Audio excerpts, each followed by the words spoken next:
Og við enduðum hér á að sækja okkur algeran grunn fyrir stærðfræði.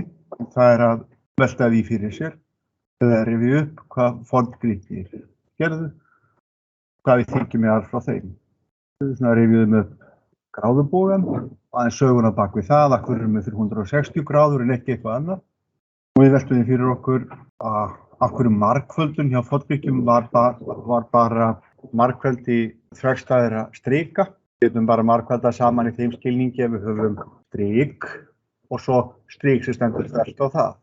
Þannig búið til rétthyrning.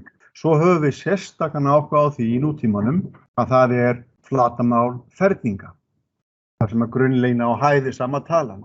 Og við miðum allt við flatarmál ferninga. Á 19. öld var ákveðið að segja gott og vel, við ætlum að búa til SI einingar fyrir raunvísindin og við ætlum að tala fermetra sem grunneiningu flatarmáls og skrifa það sem ég tákna metran með M-i og það að þessi fermetri þá setjum við M í öðru veldi, við táknum flatarmál og við miðum allt flatarmál við það.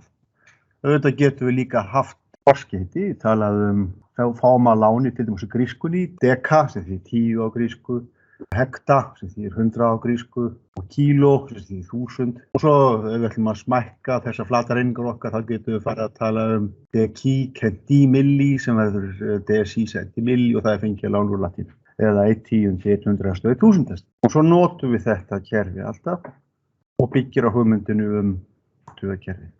Þá getum við sagt þetta þarna sem við horfum á, hvað sem það nú svo og svo margir fermetrar. Það er þægilegt að sjá það fyrir sér. Við getum raðað svo og svo mörgum fermetrum inn í þetta flatarmál. 0,5 því það hálfu fermetri og flatarmál eining einhvers annars væri kannski 2 fermetrar. En við erum aðeins að setja okkur í spor þeirra sem áttu ekki til þessa tækni. Það var ekki búið að búa þetta til. Við verðum því að miða alltaf við eitthvað sem við þekkjum. Við þurfum að miða til dæmis ummál hringsins við þvermáli. Það auðvelt að mæla þvermálið, erfitt að mæla ummálið. Til þess að búa til einhvers konar flatarmálsformúlu þá byrjum við bara á rétthyrningum, strik og þverstætt strik. Annars strikið sinn hitt. Það var ekki endilega að tala hér á það fyrr, en nú getum við mælt lengt strikana. Það 5 x 4, það 20 flatareiningar, meðan við erum ekki búin að skilgreina hvað flatareiningar eru. Næsta sem við gerum, allt í lagi, við getum hort á önnur form innan í rétthyrningum eða innan í ferningum og komumst að mjög þægilegri reglu að flatarmál þríhyrninga það flatarmál ykkur rétthyrnings deilt með 2, að við getum fellt þríhyrningin innan í rétthyrning eins og við gerðum í morgun. Síðan smíðum við alla stærðfræði út frá þessu. Við þurfum ekkert meira. Bara 1, 2, 3, eða segja 4. Tökum næsta skref. Svo þurfum við kannski telja í hina áttina. -1. Með þess að getum við haft tölu þarna milli sem 0. Jesús fæddist árið 1. Það var ekki til 0 þegar hann fæddist. Það var samt ekki 2 ára þegar hann var 1 árs. Og þetta olli til dæmis mjög miklu vandræðum sínum tíma. Það var mörg ár liðin fyrir fæðingu Krists.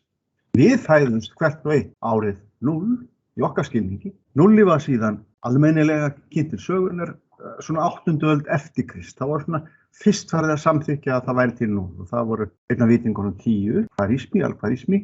Við höfum nöfnin algoritmi frá honum. Hann skrifaði bara mikilvæga bók sem allir lásu og hugsaðu ykkur á 16. öld eftir Krist.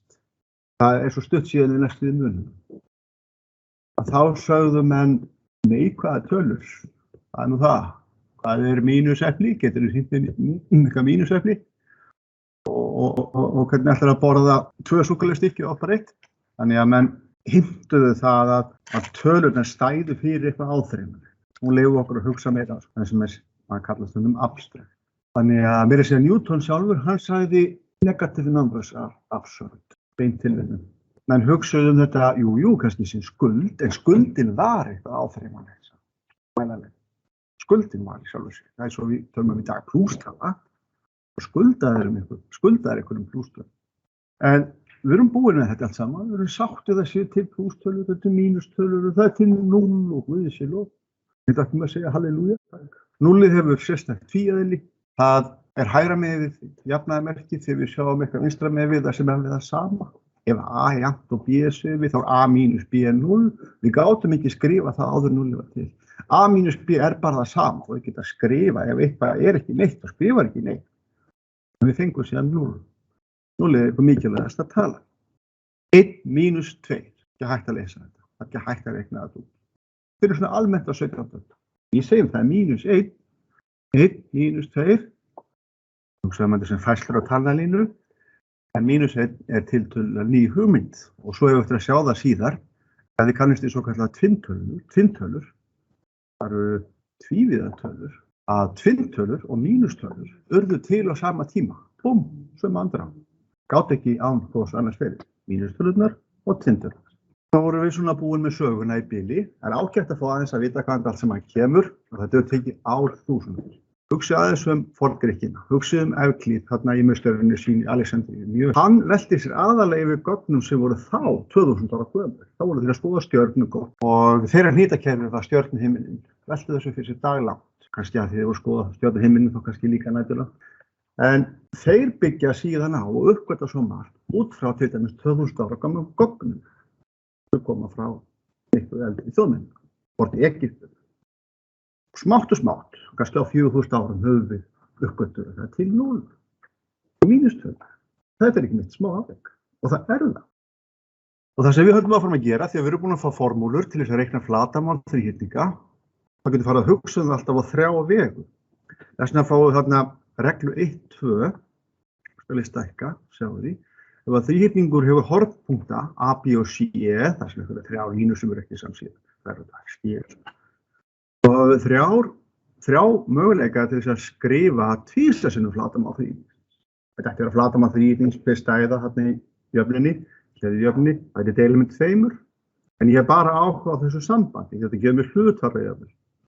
Og ef við skoðum að sýnidæmi 1, 2, það er kannski gott að teikna mynd, ef að A, B og C eru hornpunktar þríhyrnings og það eru gefnar hliðarlengdir og það er alltaf gott að þessu blind. Þetta er A, punktur, rekum nagla hér, kannski er B hérna, hvað er við að setja þriðjanagla og svo erum við eins og sagt dragum strikinn og C. Hvað heitir þetta hérna strik? Fullu nafni? Já, H með B í fæti, akkurat. Það er svo ágætt að kalla hlutin okkur nöfnum sammála af því að við eyða tíma í orðfæri. Við vitum öll hvað með H með B í fæti, það er akkurat þetta strik. Allt í lagi, hvað heitir þetta hérna strik? H, þetta er hérna út fyrir, en það skiptir ekki máli, það er samt hæð þríhyrningsins. Það heitir HB, já. Og svo ætla ég að fara hérna í C og draga lóðlínu hér niður á. Ég hef gert eitthvað ekki alveg rétt, því að hæðalínuna skerast ekki alltaf í sama punkti. Vegna þess að ég dró ónákvæmt. Allt í lagi, en við fáum þess að jöfnu. Og ef nú er sagt, það gerir þetta aftur, þetta var svo ónákvæmt. Af því að hann á að geta rétt sig af penninni, það reyna að vera kjörn. AB, A hérna, og setjum bara B hér. Og lengd þessa striks á að vera 2. B, C á að vera 4. Og þá C hérna, B bara. 2, 4 er meira heldur en 2. Það er svona hérna kannski. Segja þetta sé 4. C. Hæð, hæðin sem er dregin úr punktinum C, þá náttúrulega á AB, fint þetta niður, er 3. Þetta klára þríhyrningin. Inn í hæðina, H dregin úr A á mótlegt strik. Ég var semst að finna, ekki nokkurn veginn 90 gráður hér. Ég var að finna þetta hér, þetta er H, A. Það er ekkert erfitt því að þessi tala hér, sinnum þessi, 4 sinnum HA, það er grunnlína sinnum hæð þarna, 4 sinnum hæðin sem er dregin úr hornpunktinum A á mótlega hlið, er svo sama og græna markverðið. Það er 2 sinnum 3. Allt í lagi, 4 sinnum eitthvað er 6. Hvað er það? Deilum þá bara. Við gerum sama beggja vegna jafnaðarmerkisins, þá segjum við allt í lagi. Þetta eru 4 stykki af þessu, eru 6.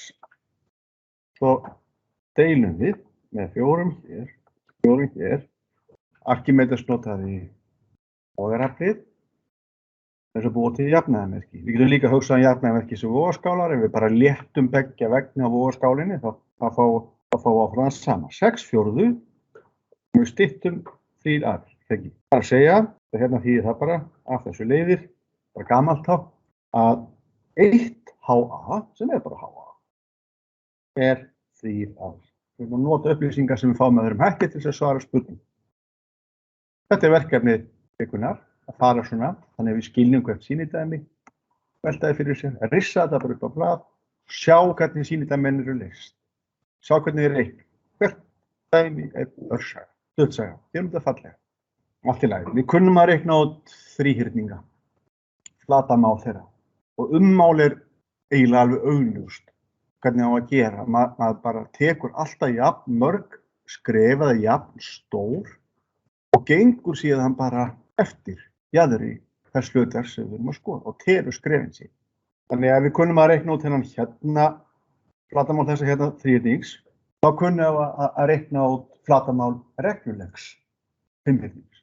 Reglulegir marghyrningar eru þannig að við getum búið til þríhyrningur, þeim þau eru allir nákvæmlega eins, bara mismargir. Þetta er þessi reglulegur fimmhyrningur.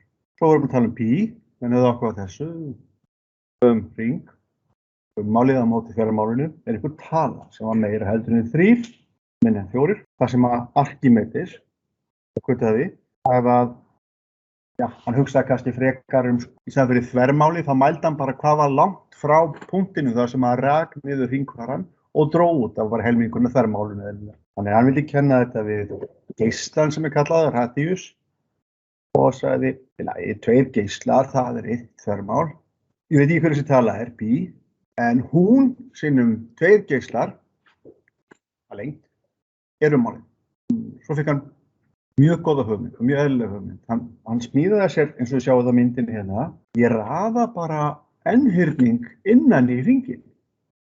Af því það er auðvelt að reikna út, ég veit fræðilega hvert flatamálið á að vera. Ef ummálið er 2πr, þá er flatamál hringsins πr í öðru ferningsstefnu. Allavega var auðvelt að reikna út flatamál þríhyrnings, alltaf sund sem hann gerði. En við mögum ekki gleyma því að hann hafði ekki góða tölur, hann hafði ekki gott talnakerfi, tugakerfi, hann notaði bókstafis tákna tölur. Þannig að hann gæti reikna út þetta og svo hugsaði hann með þessi, ég get náttúrulega bara fjölga hóttpunktunum, ég hef bara reglu í margninginu, þannig sjáum við upp í 8. Ég prófaði að skoða hvernig, ég held að ég hef verið hættur að sjá mun á n-hyrningi þegar maður var komin til 32 á hring. Þegar maður fara að draga svona langt inn og LaTeX eða forritið sem að teikna þessa mynd, hún notar ekki einu sem 96 hyrning, en til að teikna myndina. En Arkimedes gerði það. Hann dró 96 hyrning innan í hringinn og þá sagði hann þetta þekur næstuð í hringinn, alveg. Þannig að 96 hyrningur flatamál hans ætti að gefa mig góða hugmynd um hvert flatamál hringsins er. En þetta er ótrúlegt afrek. Það er slæmt talnakerfi. Við hefum reyndar eftir að gera þetta á fórsættu milljón hyrning, en við gerum það í matla. Þá getum við reiknað pí með eins mörgum aukastöðum og við viljum. En það var hægast að því hvað við veljum stóð hótt. Við getum ekki sett. Það er ekki til óendanleg hyrning. Nei, við lítum á hring sem óendanleg hyrning. En Arkimedes gerði ekki bara þetta, heldur bjó hann líka til þríhyrninga sem voru ekki innritaðir í hring, heldur umritaðir. Hann bjó reyndar líka til, þess að vera alveg viss, þá bjó hann líka til, ef við skoðum hér, hann fór líka þessa leiðina. Hann bjó til aðra runu af n-hyrningum sem hann byrjuði fyrir utan og innihéldu alltaf hringinn. Og hann sá að þegar hann bjó til umritaða n-hyrninga sem að minnkuðu og innihéldu hringinn og síðan innritaða n-hyrninga sem að voru að fylla út í hringinn, sá hann að þetta stemdi á 2 tölur. Þetta hérna er aðeins meira en pí og þetta hérna er aðeins minni en pí. Þannig að flatamál hrings með geisla 1, pí sem er í öðru ef r er 1, þá var það pí. Liggur þarna milli. Þegar ég var í barnaskóla þá átti maður alltaf að reikna pí með þessari tölu. 27 sinnum r í öðru þegar maður reikna flatamál hrings. Nú, notið bara MATLAB eins mikið hægt lítið á MATLAB sem reiknivél og nú er akkurat MATLAB sérfræðingurinn kominn Jóhannesbergur. Við ætlum að birta ykkur kafla úr þessum Atlabriti og við ætlum að birta ykkur kafla í hverju viku